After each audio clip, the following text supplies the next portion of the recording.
Hello, here are some difficult questions on double inequality. Well, in part 1 and part 2, you saw simple cases. Now here this is kind of different. In part 1, we had variable x only in the center. In part 2, we had all over the place, but those two could be eliminated. Here, the scenario is very different. You cannot really eliminate x from all the places. That's very difficult to solve now. How do we do such kind of double inequalities? That is what we are going to do now. Okay, we'll call this double inequality 3. Correct. Now since you have realized that we really cannot split it or get rid of 3x, right? There's no way to do it. If I take away x, then I will get x here. If I take away or add 3x, I'll get 3x, some x here, right? So it doesn't work. So what we will do is, we will do this inequality in two different parts. So I'm showing you the strategy to do it. So we'll write this function, let's say 1, this inequality, then this. And we'll try to find separate answers, and whatever is common to both will be a final solution. That should work. I hope you understand this policy, correct? Yes, it is. So what we will do is, we'll write this as minus 3 of x is less than x plus 4 on this side. And we will also solve for x plus 4 is less than 20. We'll solve for both and see our solutions, and whatever is common will be our answer. Okay? Now, let me solve this. X plus 4 less than 20. I can take away 4 from here, and so I get x is less than, take away 4 is 16, is the solution for this side. Here, first step is that I have to add 3x, right? If I add 3x, I get 0 is less than, if I add 3x, I get 4x plus 4. Perfect. Now, I can take away 4, and I say minus 4 is less than 4x. And now I can divide by 4, and we say x is greater than minus 1. Correct. So on a number line, let's see the solutions of both the sides. This is my left and this is my right. Okay, now here I say my solution is that x is greater than minus 1. So let's say this is minus 1. So my solution is from here to all the real numbers on the right side of minus 1. Now on the other hand, we have a solution which says what? Let me draw it closer to this. It says all the real numbers less than 16. So let's say this is my 16 here, and I put a hole there because 16 is not included on this side of 16.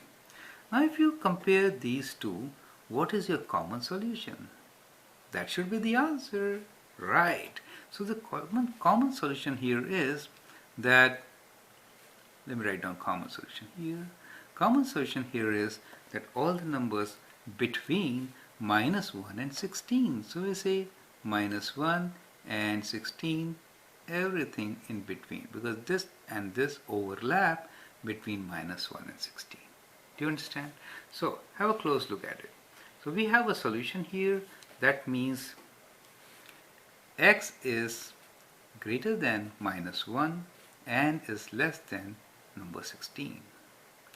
Now you can test this out. How? To pick up a number between minus 1 and 16. Let's say 0. Good number to test. If I put 0 here, this becomes minus 3 times 0 is 0. This becomes 0 plus 4 is 4. So 4 is greater than 0 and 4 is less than 20. It works. Let's pick up 16. These are the boundary values. Good to test. If I take 16, then I say 16 plus 4 is 20. 20 is equal to 20, not. Therefore, we are saying less than 16, not 16. So anything less than 16 will work. Correct? Yes, it will. Let's take minus 1. So minus 1 times minus 3 is plus 3. And minus 1 plus 4 is plus 3. Both are equal. This is not greater, so we cannot take minus 1. But anything less than minus 1 will work. That is how we get our answer. Test it. So we checked our answer, right? It is important always to check answer, right? check, and then we found it. Perfectly fine. Now let's do the second one. You now know the strategy. Can you help me to do it? First, break it up in two parts. How do we break it up? It is minus 15 is less than 2x plus 5, and this part is 2x plus 5 is less than 4x minus 1. Let's solve for it. Get rid of this 5, that means minus 5 both sides. Minus 15 minus 5 is minus 20 is less than 2x. Now divide by 2. So x is greater than minus 20 divided by 2, that is minus 10. So we have a solution here which we say x is greater than minus 10. Let's say this is minus 10, this is 0. Then x is on the right side of minus 10 since x is greater than. Correct.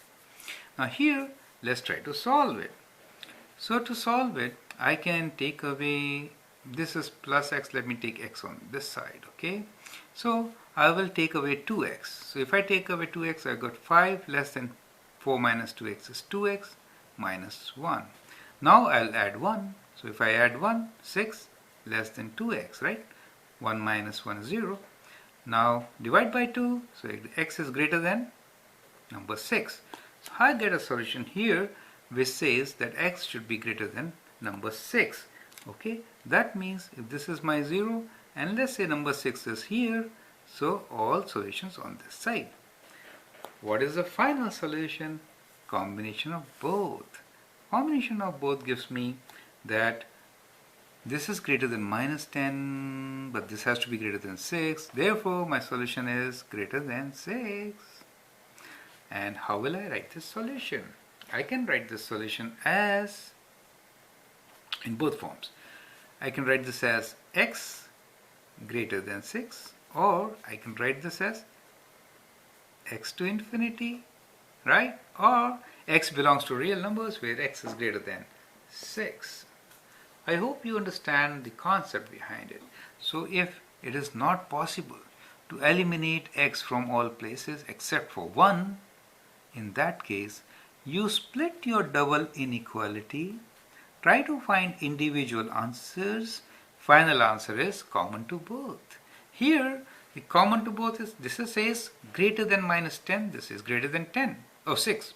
So greater than 6 is my common answer, I give it.